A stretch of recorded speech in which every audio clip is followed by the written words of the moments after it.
I apologize. That would be mine. You're allowed. Okay, well, let's get started. I'm Leah at LifeQuest, and we have Lindy. We are here to welcome and meet Beau Talbot and Martha Ellen Talbot at Marlsgate. And hi, it's so good to have you. We have really enjoyed getting to know some of our local restaurateurs. But y'all are a little bit outside of local, aren't you? Tell us about where you are and what you're about. Well, Marlsgate Plantation is only 17 minutes from downtown Little Rock. When you get out here, you're in the middle of God's country. Feel like you're back in another time. We are not a restaurant. You can't make a reservation and just show up for a couple. But we are a venue, and we serve anywhere from 400 to 300 people, depending on what it is. Anniversary parties, wedding showers. Just got through with a busy week. It was rather fun. We had John Cusack and Emil Hurst, and Martha and I got to cook for them and the crew for 3 days. So we say often, no day is ever the same at Marlsgate. Oh my gosh! Like the actor John Cusack. Like the actor John Cusack was standing exactly where I'm standing now, and he was cutting steaks for his new movie. The working title of it is Pursuit. We don't know what once Limegate gets it, we don't know what they'll do with the title, but Pursuit is what they're calling it right now. Oh my goodness, how fun is that? Well, that was a big, I think I called Martha Ellen right about an hour before that, and she sounded very calm, but she also told me that was not a good time to talk. So now I know. Martha Ellen is the calm one of the two of us. She is the quiet before the storm, and I'm the storm, I guess. Okay. You are also the chef, is that correct? I am. Now, the funny thing, you'll see the sign behind us. It says Beau's Cajun Cafe. That was our restaurant. When I got out of the kitchen, the name changed, but that was in Whitehall. So I'm a Cajun chef, but Martha Ellen is a better baker, and she shows me up a lot of the time. So, we have competition in the kitchen. Okay. Well, sounds like you're a good team. So what we have today are LifeQuest members that have paid extra to contribute to LifeQuest for scholarships for people to take LifeQuest classes. And LifeQuest is a nonprofit that provides classes for retired age adults in our community. So we're always looking for new ways to expand our offerings, to educate our members, and to get them involved in our community. And that's why we want them to know about y'all and to what you have going on there. So this is a very friendly, lighthearted cook-off.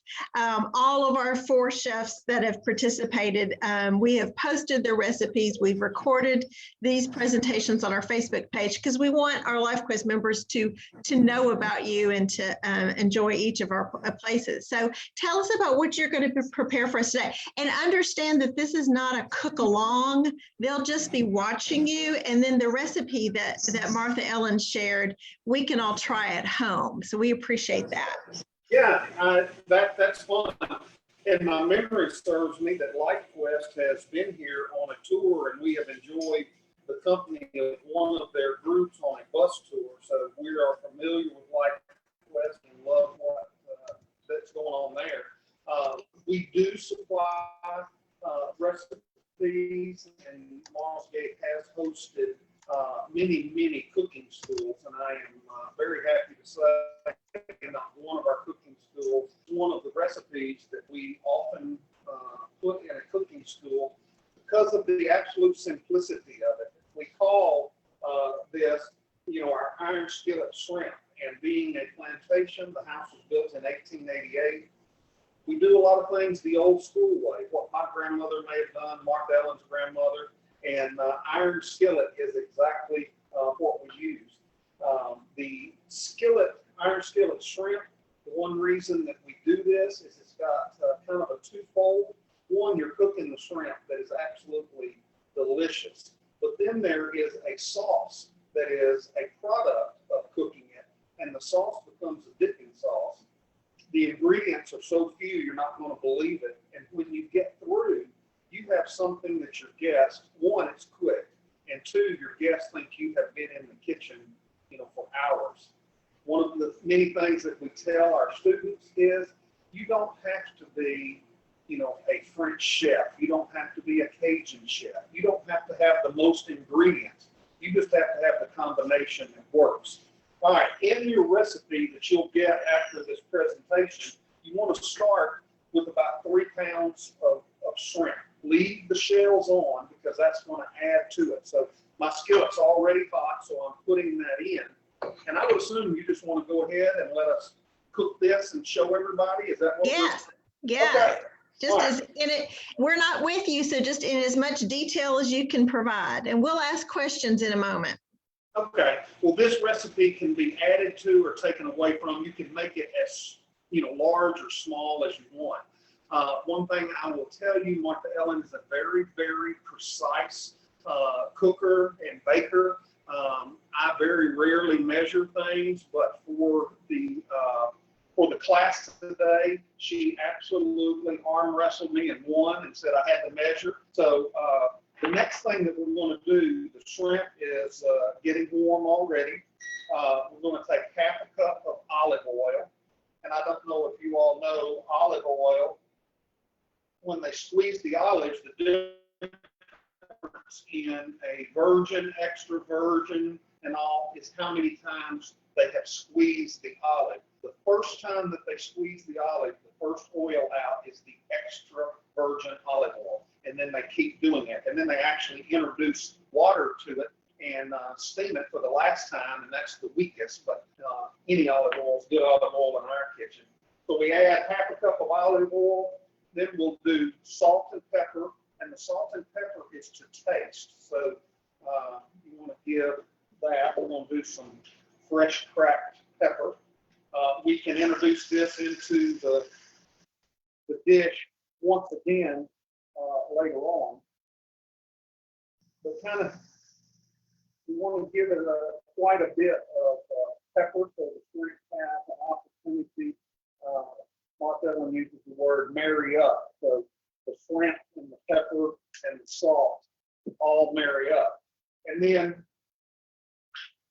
everybody has their favorite tools in the kitchen. This is one of my favorite tools. It's probably older than I am, and I'm not going to tell you how old that is, but I will tell you we had people at our table last night, and they were talking about they weren't born on September the 11th, and I could not believe that. I thought September the 11th was just last year. So apparently I'm getting older. But this is a lemon squeezer. You want the juice of 2 full lemons, and that acid on the shrimp is just going to add to it, and you will be able to pick out those little tastes. One of the things Martha Ellen and I do almost as a competition is we go out to eat and we pick apart the recipes, trying to find what the ingredients are so we can come home and do that. We were recently in New Orleans and went into a place and they had crawfish smothered cornbread. And so we went back for the second time with our investigator hats on and got crawfish cornbread, and that's going to be something that we start playing with. One more, and I've got the lemon done for us. And, you know, the real lemon in a squeeze bottle is fine, but we just wanted to do the real lemon for the class. The next thing, and it's the one that sets the pow to this, is you're going to put Worcestershire in there. We use our same measuring cup. And she is standing there now, so she's proud that we're measuring. You're going to put a quarter of a cup of Worcestershire, however you want to say it, just don't ask me to spell it. Your skillet's not hot, is it, or is it? my skillet is hot. And if you Oh, okay. notice the shrimp are turning pink now. Okay. They were raw. I had it turned on. Probably should have gotten it a little hotter before we started, but things are starting to happen here. We don't have any sizzle going yet, but the shrimp are turning pink. Okay. And when you are cooking shrimp, that is the indication. You look at them and they turn nice and pink. And then another thing, to test a crawfish or a shrimp, the cook can take one of them out, and if it has any slick feeling to your tongue or the top of your mouth, you're not quite done yet. So the color and the texture are something that you want to work with. And Those then look like really big shrimp. Are those huge shrimp? Those are nice shrimp. You know, shrimp goes, the count of a shrimp goes by the pound. And when you do, these came out in, these are, you know, considered jumbo. But when somebody looks and it says 25 to 30 count, what that means is there are going to be 25 or 30 of that size shrimp per pound. So if you buy a 3-pound bag, that would be, you know, you have almost, you know, 90 morsels in there. But yeah, for dipping, these are nice size. They're not prawns, but they are nice size shrimp. You just added Tabasco, I'm assuming. Yes, I got ahead of myself talking, but everything's better with butter and Tabasco. So we put a little Tabasco in there, and we may use a little bit more when we get finished and these get all heated. And then no recipe is complete without real butter. And so it's a whole stick of butter. And as you notice, the liquids that we're putting in there, that's what's going to make our juice. That's going to, you know, make our dipping sauce. And as I said earlier, a recipe doesn't have to have 30, 40 ingredients. We just went through 1, 2, 3, 4, you know, 6 ingredients, and that's done. This is heating, and in just a moment you will see the results. But we're going to take a sidebar and start talking about some Plantation Focaccia bread, because that goes right along with it. And while this is going, it'll keep cooking while we're mixing the Focaccia bread. And we have Focaccia bread in 3 different stages here, so everybody can benefit by watching. But the shrimp dish, you don't necessarily have to stir it. I'm just trying to get the shrimp down to the heat. But we'll move this to the side. And Focaccia bread is a product that is so fun, and we use it for so many different things here. Homemade pizza right outside the door, wood fire pizza grill. We do Focaccia bread for just the individual loaves, and then of course this will be a flattened Focaccia bread that will be pulled apart and used for dipping. That recipe also will be included at the end of this session. And what we want to do to start the Focaccia bread is anything. I will tell you what, if I consider her a sous chef today, I have the best looking sous chef in Arkansas. You know, everybody needs one that looks like this.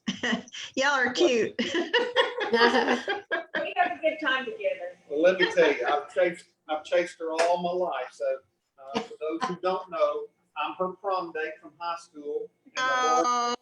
And the Lord blessed us enough to put us back together. So that's awesome. a whole nother testimony, but it makes it. They're adorable. They are cute. Okay, they froze up a minute. We're gonna let them get fixed. It tastes so much better. Is it? Now we're gonna share a little secret with you. When you're mixing your yeast, a lot of people are scared of certain things, and it was kind of interesting. I was doing a cooking the other day, and the young lady that was in our presence was scared to death of rice. So there are ways to cook rice. It's not really that tricky, but she was saying, "Oh, I'm scared to death of it." Lots of people are scared to death of bread. They said, "My bread doesn't rise; it doesn't do right." Well, we're going to put active yeast in warm water. Yeast is actually a strange thing. It's kind of alive.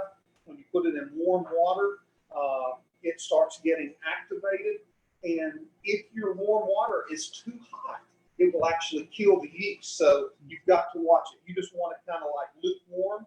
And then Mark Allen's secret is just sprinkle a little bit of sugar in your yeast, and that gives it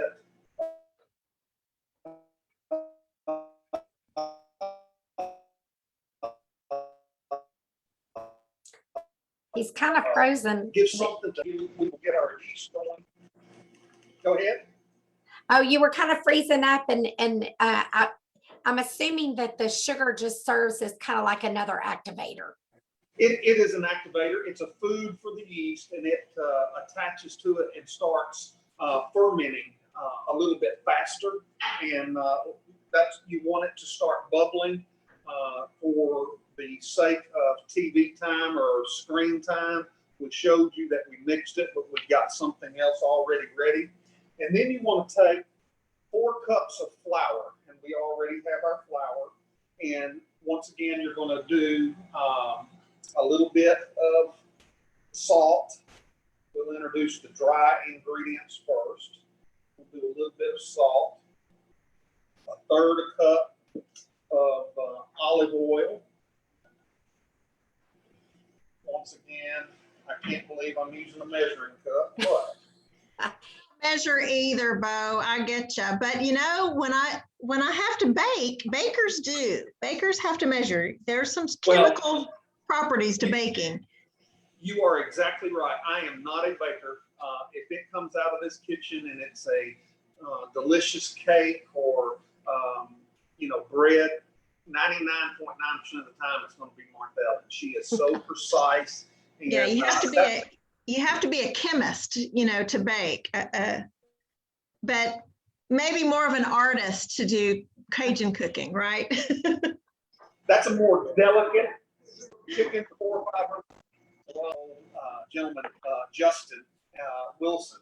And, he was overall wearing country, but a talent. I wish I had gotten to meet him.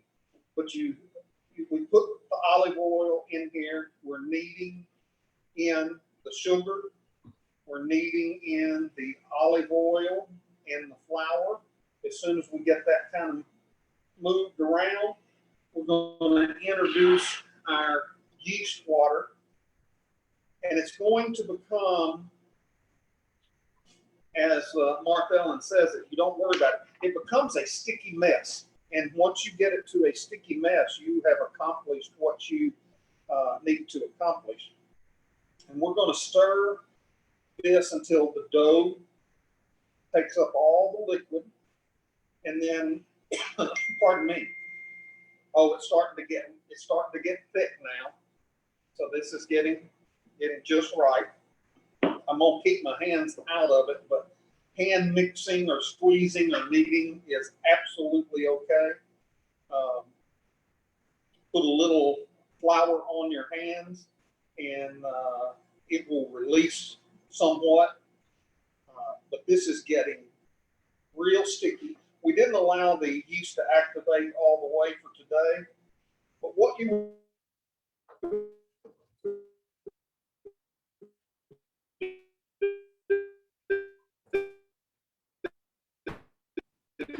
is you would get it to this we're to the good dough stage. You would clean your bowl out, you would knead it or coating it. When you get it in a ball, wrap it in cool for just a couple hours, 1 or 2. Not you want it out on the counter? Okay, she wants hers out on the counter. Right, don't wrap it in the saran wrap. Put it in a bowl and cover it with a wet towel and put it in an oven that does not have the heat turned on. And just let it rise. An hour is plenty for this focaccia bread. It doesn't need as long as dinner rolls or other loaves of homemade bread. So you've got that one exactly where it needs to be. Yeah, this one is right. It's ready to roll. You're not going to wrap it in saran wrap. Mine would have been. Hers isn't, and hers is always better. So you did, Beau, you didn't knead it though. You just beat it real hard. You didn't knead it. Is that what you're? Yeah, we're going to work it one more time. and that's Okay. after the bread rises. So what we are doing now is literally just trying to get it into the ball to put it in and let the yeast activate more. Gotcha. Then once the yeast is activated and you see that it's grown, half or double its size, you'll break that in half and take that one half, and then you will pat it out and you will knead it. Now, Okay. there is one here, excuse me, that Martha Ellen has already done, and we pat out the focaccia bread in our classes. And one of the things that she instructs, and it's a wonderful deal, is kind of once you get it kneaded and get it into the form you want it in, and it can be anything, a circle. This one is oblong right here, and I want to show you more of the artistic work on it. But you kind of take your knuckles and go into the dough with your knuckles, so when you sprinkle your salt and your olive oil, it has a divot in there, dimples, as she says. But I want to show you, they can actually become pieces of art. This is lavender and basil out of our garden. All of the herbs that we use. Can y'all see that? It's pretty. Yeah, Yeah. that's gorgeous. Mhm. I mean, Yeah, it smells good too. Oh, you just don't know if we could get the smell through. The lavender has just gone into flower stage this last couple of weeks, so it's beautiful.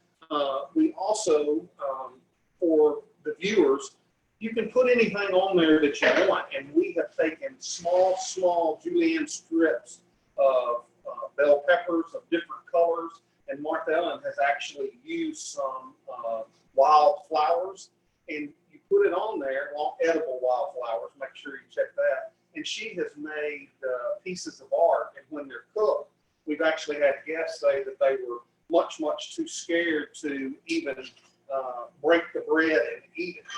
But while we've been doing that, most of our shrimp, are you going to show us a done one? In a minute. Yeah, we've got I one have a that's question about the bread. Do you ever use the rapid rise yeast? Yes. As a matter of fact, instant dry yeast is what we used today. The rapid rise in the little pouches is fine.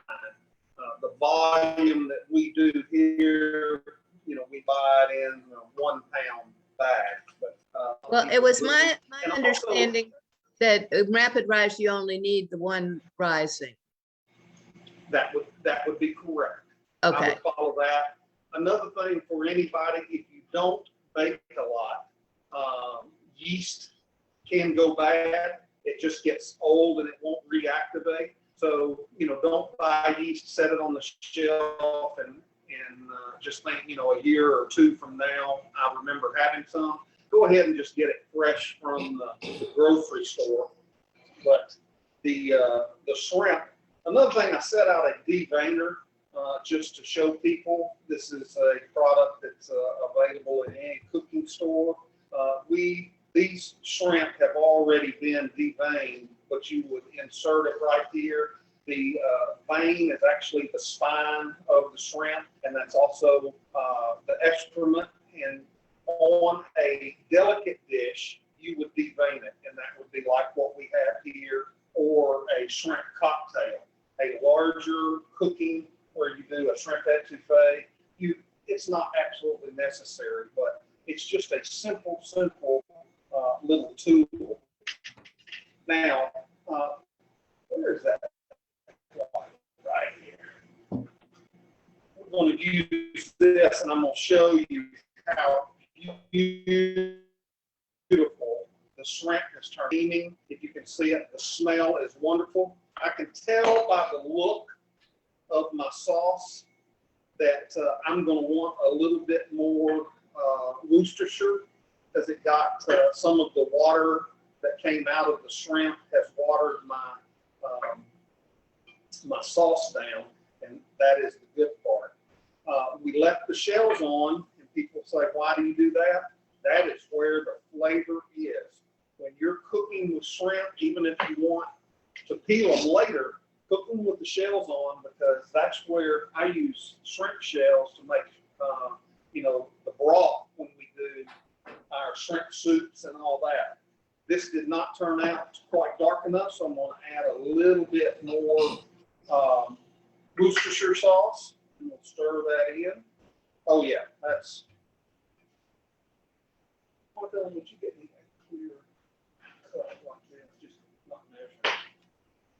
Mark Ellen's going to get a clear cup so I can pour this broth out, and you can see kind of the color. It's not black, but it's a good brown.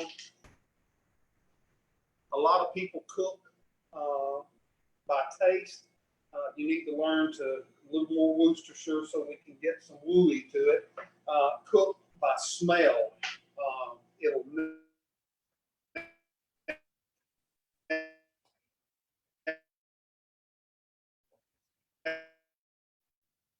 ever let you down.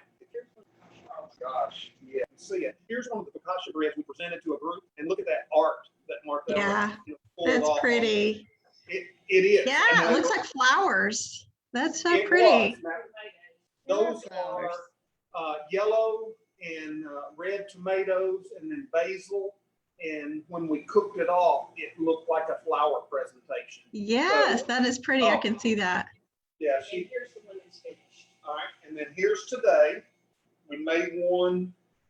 You saw us make the bread, the dough. Then one was kneaded out, and then here's the one that has been cooked for today, and that's fresh lavender. It's not a hard tack or anything. It's a soft bread, but it's golden brown on the top. Martha had that one ready. Now we're going to pour out some. Yes. This is not how we would present it, but I wanted you to see the color.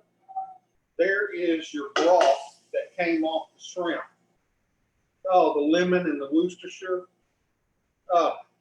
If you have any trouble with your sinuses, this and or horseradish, it'll open you up. Yeah. Was there garlic in that recipe as well?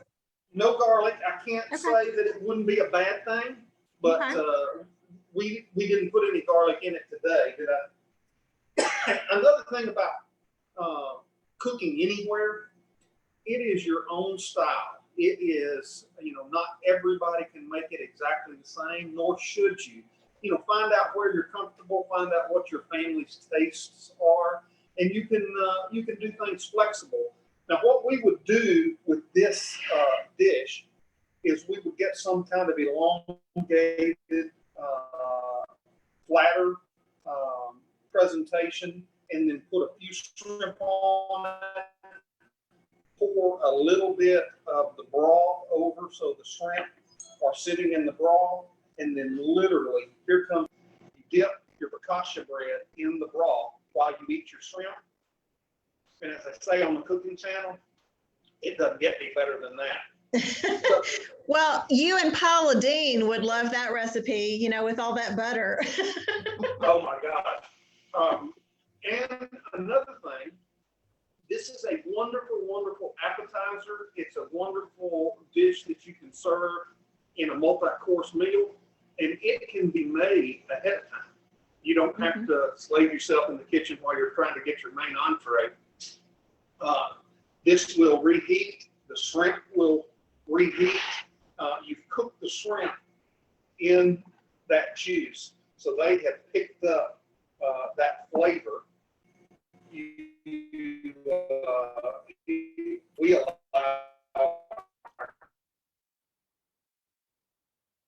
guests to feel it. It's just Worcestershire sauce, the hot sauce, the butter, and yeah. So if you're eating, you've got shrimp, you've got bread, you've got an Anjou type sauce.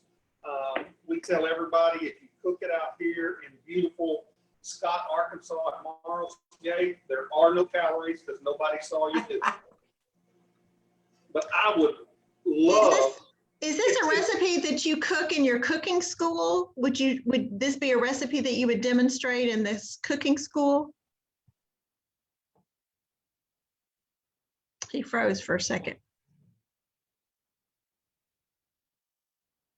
It is one. One tool. It's cast iron and cast iron. We got a cooking school coming up Sunday, and it's a self-directed cooking school. One guy bought the whole class, and he told us what he wants us to prepare for his guests. Yeah. Okay. So we've done cooking schools for anniversary gifts. One young man gave his mother, and when they get on up to grandmother age, I get a little nervous because sometimes they can do things way better than us. And so he gave his mother a cooking school for her birthday, and they loved it so much, they bought another one and came back. So, you know, we might have a little wine with cooking school, might have a little cocktail. And when you get through with the cooking school, we go on a tour of Marlsgate to see the beauty God has put out here. And then you come back and sit at our formal dining table and you eat your meal that you cook. And so far, 100% of the classes have pulled it off that their meal hit the table.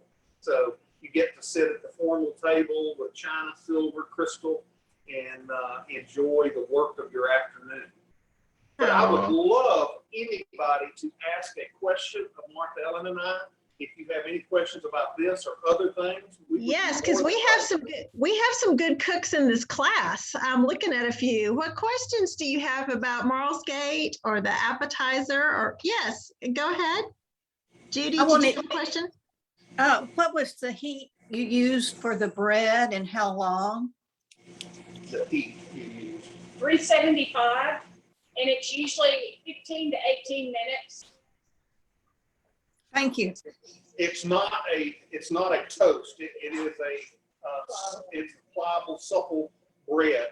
But like I said, this is the same recipe that we use for homemade pizza dough. So you know, you can go ahead and get it crispy. While y'all are thinking of your questions, I'll just dip a second one to make sure it's still as good as it used to be. Well, yes, Yes. that's important. That's an important part of it.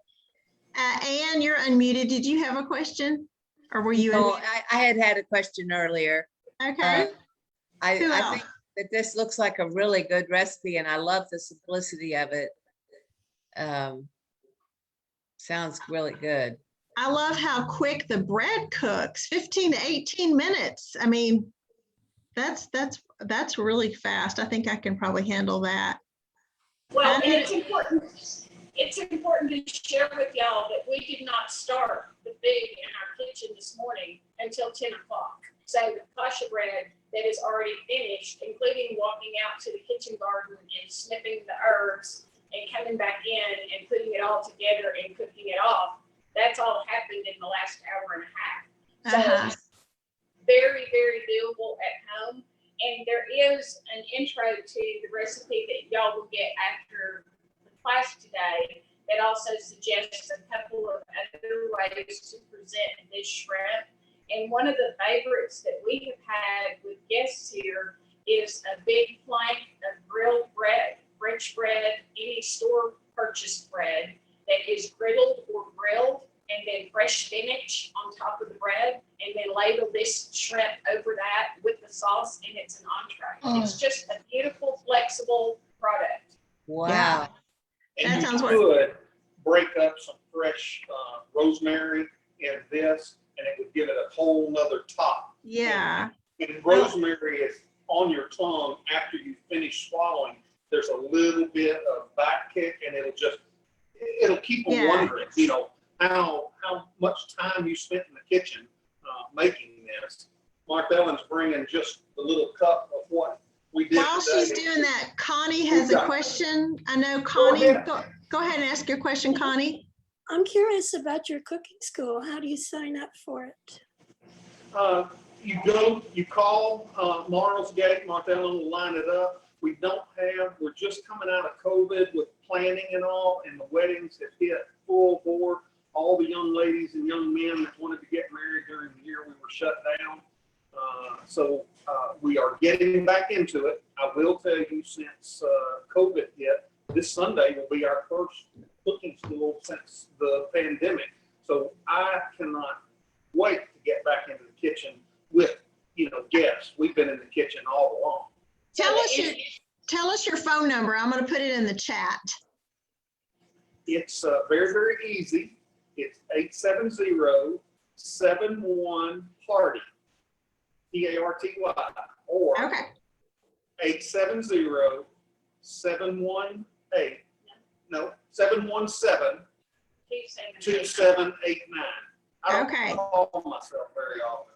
That's okay. I put it in the chat. If y'all can open your chat, you can copy down the phone number. I noticed John Parker was in the background. Alice, did he have a question? He was looking at that shrimp dish. I saw you, I John. don't think so. He was just, his mouth was watering. I wish John could smell it. Yeah. We were in the group that went out to Marlsgate with LifeQuest, and it was just wonderful. We had a wonderful meal and a great time, and a good tour of your facility out there. It was really nice. I think it was very short. Yeah, very shortly after you all took over. Yeah. Yeah, you're right. I remember having you. We loved it. It was one of the very first things that we had. But believe it or not, Mark Ellen remembers everybody that comes out here, with groups and all. And we are blessed that we stay in touch with people. A lot of the ways that things are done here for the people who live in the state, we get repeat customers all the time. Another thing I will tell the people watching, something new that's come on just since December, the 1888 Carriage House is a gift shop that is in the old carriage house of the Plantation. And Travis Burkle, that used to be with Burkle Drug in Stuttgart, is the manager. We've got some of the most unique gifts. And what Mark Ellen and Travis have started doing is having private luncheons in the carriage house to keep everybody safe while they're worried about being in groups. So anywhere from 4 to 10 men and women can come out and have a private lunch in the carriage house, and then they have a private shopping opportunity, and then tours of the plantation. It has been a huge success. And So we need to be thinking about Marlsgate when we have anniversaries, birthday surprises, Mother's Day, wedding showers, that kind of thing. That's what we need to be thinking about and call you for. Because you're really close. You're just not far down the road at all. Well, And it's as so North Little Rock pretty. grows, we literally drive to the end of the pavement and it says North Little Rock. So people think we're way far out. And Mark Ellen said in one magazine that we were blessed to be in, they said, well, you're just so far out. And she said, I can be in the Capitol Hotel bar in 17 minutes if I valet. So, Yeah. we Good are not quote. that Good far- quote. We're not that far out. And, we're continually taking care of the gardens. And P. Allen Smith did our English garden, which an English garden has no color. It's green all year long. Can't tell you how many hundreds of photography sessions have been had there. And when I walked in it first time, I didn't even feel like I was in Arkansas anymore. So it is, we get to pinch ourselves every day just to say, God put us here and we get the privilege of living here and privilege of cooking. So, any more questions, we would love it. If not, you have our phone number. You may call, you may text or email. Yeah, drive out. Okay. Well, any more questions? Anybody? Unmute yourself, and if not, thank you so much, both of you. What a quick, delicious, easy, versatile recipe. I'm loving it. Yeah. They sent great pictures of Marlsgate. So look on the website. If you don't know how to log in, call me, LifeQuest members, and I'll tell you how. Okay. Bye, everybody. Thank you again. Thank you. Lindy? Yes. Yeah, thank you. Happy eating. Have a good lunch. I know you will. Lindy, Yes, ma'am. would you, this is Judy Johnson. You want would me to send email it to that? you? Yes, please. I certainly will. Yes. Thank you. You're welcome. Thank Bye. you all. We enjoyed it so much. Yes, ma'am. Thank you.